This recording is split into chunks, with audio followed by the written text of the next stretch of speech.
May 7, 1945. The war in Europe ended 8 hours ago. Outside the commandeered mansion on the outskirts of Frankfurt, American soldiers are drunk on victory and looted schnapps, firing tracers into the night sky like it's the 4th of July. Inside, the air is heavy with cigar smoke and the sour smell of wet wool. Dwight D. Eisenhower sits behind a massive oak desk that once belonged to some Nazi gauleiter. Across from him, still in muddy tank boots, sits George S. Patton Jr., helmet tucked under one arm like he's ready to mount up and keep going. Patton doesn't waste time on congratulations. "We're going to have to fight the sons of bitches anyway," he says, voice low, almost conversational. "We might as well do it now, while our army is together, supplied, and winning.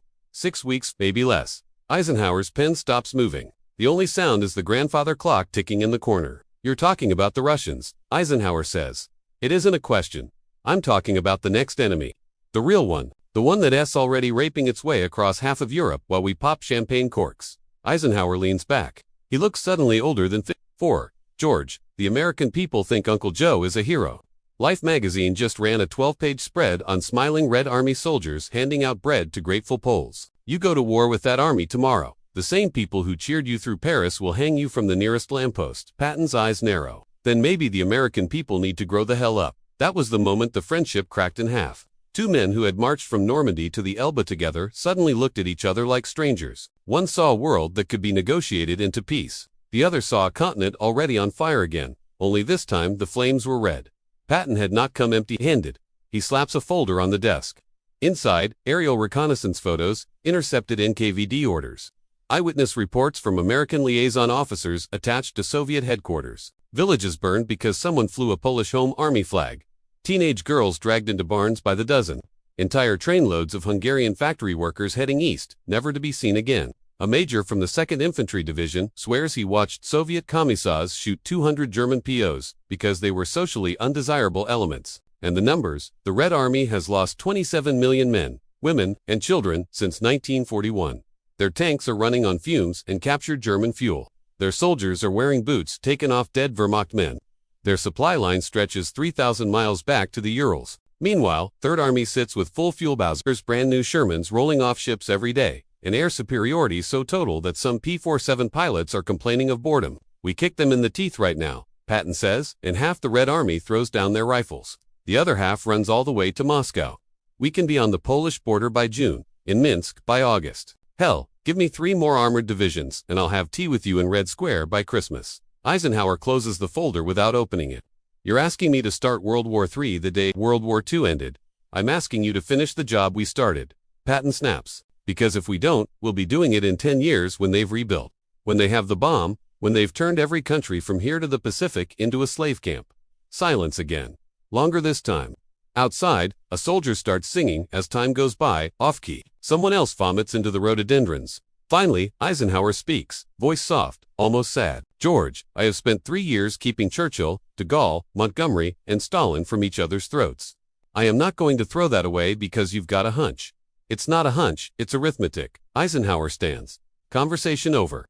"Go home, George, write your memoirs. Chase women, drink. Just don't start another war, I'll have to clean up." Patton salutes Crisp furious and walks out. He never speaks to Eisenhower again, as a friend. That night, Patton sits alone in his headquarters in Bad Tietz, staring at a map of Europe. Red arrows show where Soviet armies are supposed to stop.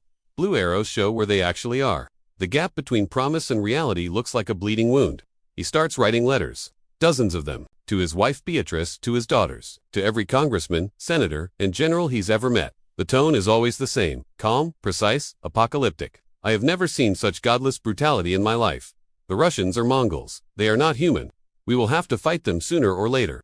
Why not now, while our men are armed and victorious?" He meets with Churchill in secret outside London in June. The old lion is chain-smoking cigars and nodding fiercely. "You're right, General. Of course, you're bloody right. I've already ordered my chiefs to draw up plans. Operation Unthinkable. We hit them with everything British, American, and whatever Germans are willing to pick up a rifle again." Patton grins for the first time in weeks. Finally, someone with balls. But Truman is new, unsure, terrified of being the president who restarted the war. He shelves Unthinkable the moment it lands on his desk. Churchill is out of office by July. The window slams shut. The press turns on Patton like wolves. His offhand remark that the Nazi thing is a lot like Democrats versus Republicans becomes front-page proof that he is a fascist sympathizer. His suggestion that some German officers could help administer Bavaria is twisted into Patton wants to rearm the Drew Pearson calls him a menace in peacetime. The New York Times runs an editorial titled, "Old Blood and Guts has lost his mind." Eisenhower, under pressure from Marshall and Truman, calls him in. "You're done, George. Third Army is going to Bedell Smith. You're going to 15th Army paperwork and grave registration." Patton doesn't blink. "You're scared of the truth, Ike. I'm scared of you starting a war that kills another 20 million people, then God help us all." Patton spends his last months racing across Germany in a Cadillac staff car, hunting pheasant by day, writing furious memos by night. He tells anyone who will listen, "In 10 years you'll wish to God you'd listened to me." On December 9, 1945, outside Mannheim, a 2.5-ton GMC truck makes a sudden left turn directly into Patton's Cadillac. The impact is low speed, almost gentle. No one else is seriously hurt. Patton's neck snaps. He is paralyzed from the shoulders down. 12 days later he dies in a hospital bed, whispering to the nurse, "This is a hell of a way to die." The official report calls it an accident. Some men who were there still wonder. Everything he predicted happens anyway. 1946. Soviets rig elections in Poland. 1947. Communist seize Czechoslovakia. Jan Masaryk falls from a window. 1948. Berlin blockade. 1949. Soviet atomic bomb. 1950. Korea, and on for 45 blood-soaked years. In 1989, when the wall finally comes down and people dance on its ruins, an old man in a wheelchair, once a lieutenant in Third Army, watches on television and starts to cry. He pulls out a yellowed letter postmarked December 1945.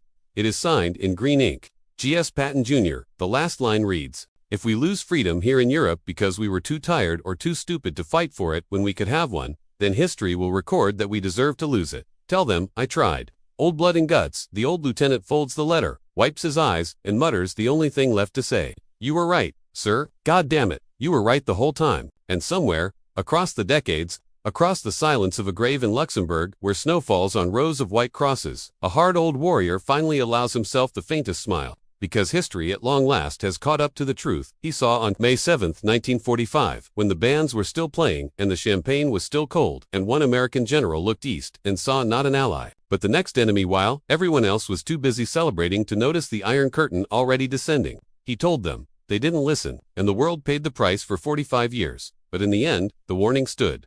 The voice carried.